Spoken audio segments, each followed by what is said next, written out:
অঙ্গীকার পুরা করার জন্য ডাকেন। অঙ্গীকার পুরা করার জন্য ডাকেন। কেননা কিয়ামতের দিন, হায় হায়, আমি তো বলি, জানি না বুঝবেন কি বুঝবেন না, আমি বলি এই উম্মতকে দুনিয়াতে পাঠানেরই কথা ছিল না। কি অনেক কিছু মিলাইলে দেখা যায় আমাদেরকে পাঠানেরই মনে হয় কথা ছিল না। নাহলে এত ছোট জীবন দিবেন কেন? 60-70 বৎসর, কত কাউকে তো হাজারও দিলেন, ঠিক না? আমাদেরকে 60-70 বৎসর দিয়ে কেন পাঠাইলেন? আবার 60-70 বৎসর দেওয়ার পরেও 2 পর্বে আমাদের জীবনটাকে আল্লাহ কমায় দিছেন, লেস করে দিছেন, বাদ দিয়া দিছেন।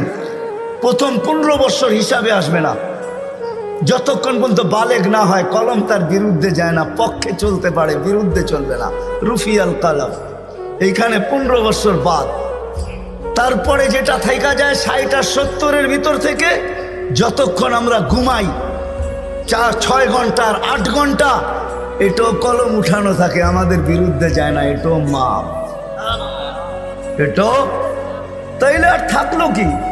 কোরআন আমাকে বুঝায় এত অল্প সময়